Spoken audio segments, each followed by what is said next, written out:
Hello class, my name is Cleo. I am your professor for art appreciation. And I wanted to make a video to show you that I am a real human being, not a robot behind the screen. So I hope you're having a good start off to your winter session this semester. And I wanted to make a quick announcement to let you know that I have graded all the work that you have submitted up until yesterday, Wednesday, December 21st. Um, so the grade that you see on Blackboard right now is your current grade. However, it doesn't include any extra credit that you may have completed. That will be added at the end of the 5 weeks of the winter session, which is on January. Now, the next observation is a typo that I overlooked. When you download the template for Module 2 notes, the document would read Module 3 notes. Just please ignore that. Again, it's a typo that I overlooked. They are meant for the Module 2. So those are the ones that you will use to submit at the end of the module. Which brings me to the next item in question. We know that you have to submit the module notes every Sunday midnight. However, this Sunday is December the 25th, which is Christmas Day. So for that reason, the module 2 notes will be due on Monday midnight. So you will have an extra day. Don't worry, you can enjoy the holiday. Last but not least, I wanted to go over a few questions that some of you submitted on the Module 1 notes. The most popular one was, why do artists do what they do? Or why do art? So, that is one of the main questions that we have when looking at art. Why was that made, right? So as you saw in the last article for assignment 3, the functions of art, you saw that there are different purposes as to what artists consider when making a work of art. This go from physical to social and then personal. Physical refers to how the work relates to our surroundings or how the work makes us relate to our surroundings. Social takes root from history or from social issues, putting into the spotlight the importance of the collective perspective. And the personal refers to one's identity, even sometimes the artist biography or the artist experience. So in the art world, it's not really talked about it in this way, but artist decisions are usually ruled by their economic situation and the time that they live in. So since I don't teach this class in a progressive kind of way from beginning to end, I will give you a quick review in this video. So it will be really short and it's a lot of information, but I can always expand if you want to just reach out to me so that we can have a virtual meeting to expand on this. Okay. So here's a quick review to that, right? Art is usually talked about based on aesthetic characteristics, and these characteristics usually fall into categories that we refer to as art periods and art movements. Now, the difference between these two, some people think that you can go back and forth, using it back and forth, and I guess you can. But the difference between the two is that we use art periods when referring to works of art created before the modern era. Art movements, we use that terminology when referring to works of art created in the modern era, which is in the 1800s, when the Industrial Revolution and all of that was happening. So you can look at part 3 of your textbook to look at this progression.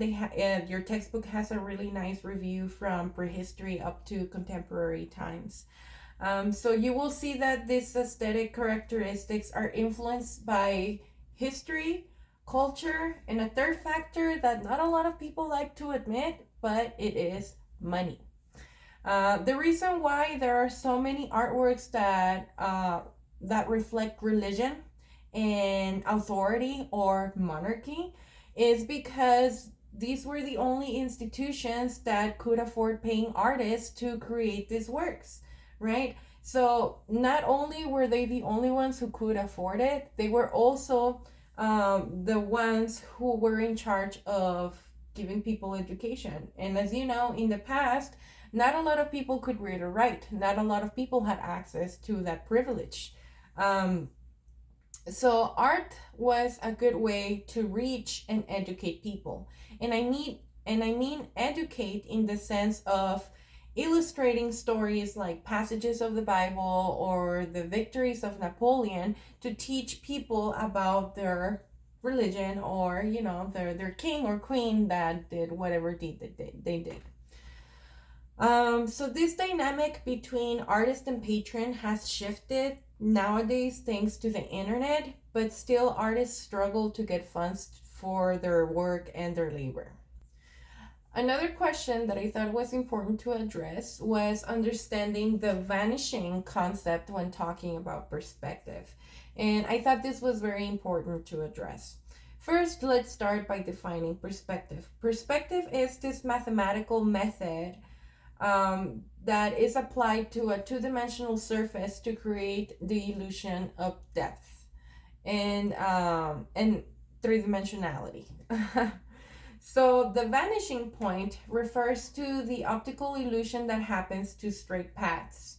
So, for example, if you were to stand right in the middle of some train tracks, that go on a straight path, and you look at that path, you will see the illusion that that path goes off into the horizon as if it vanishes off into the horizon. Now, that that's not really true. You know that those train tracks keep going up until the train station, right? So if you're not standing by the train station, those train tracks will keep going, right? So this optical illusion of the train tracks vanishing into the horizon line happens because of the curvature of the earth as well as the curvature of our eyes. Our eyes are spheres, right? So because of that reason, straight lines are perceived as if vanishing into space. So this observation led to the development of perspective. And once this method was applied into dimensional surfaces, artists were able to depict three-dimensional spaces with a higher level of authenticity in their works because they portray depth more realistically. So I hope that's making sense. Again, you can reach out to me if you need me to expand on this in any way. Now, a third question was how to identify fundamentals in a work of art without feeling confused. That's a tough one because sometimes the elements and principles feed off each other. So you may be thinking that you're looking at a line and then it turns out that it's making out a shape, but it's not necessarily a shape. It's more like an implied shape. So you see what's happening here, right? Sometimes you cannot give an absolute characteristic to something because you may be doing something else, and that's totally fine. When looking at a work of art, it's about paying attention to what jumps at you. For example, what shapes are jumping at you, or more importantly, sometimes color. What colors are jumping at you from that work of art? Because psychology has attributed certain meanings to certain colors. Like, for example, red is the color of passion, green is the color of greed, right? So when you look at a work of art and you see that green is the most prominent color, that may be hinting at whatever emotion that particular work of art is trying to portray. That was it for that question. I hope that makes everyone feel a little bit better. I don't know. Let me know. Now, before I move forward, there's something I want to clarify. When talking about the fundamentals, it's important to understand that there are certain fundamentals that apply only to two-dimensional works of art and certain to apply only to three-dimensional works of art. That is the case of shape and form, right? So first, we need to understand what two-dimensional and three-dimensional means. Two-dimensional, well, those two words or those two states mean reflect how a work of art exists in space. So, for example, two-dimensional is, to put it simpler, if you recall your geometry classes or your math classes back in high school, you have plain X and Y, right? Yeah, X and Y. That's how you graph things on a mathematical equation, right?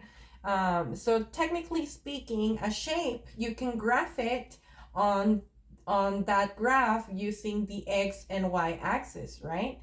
So you can have a circle, you can have a triangle, whatever, right?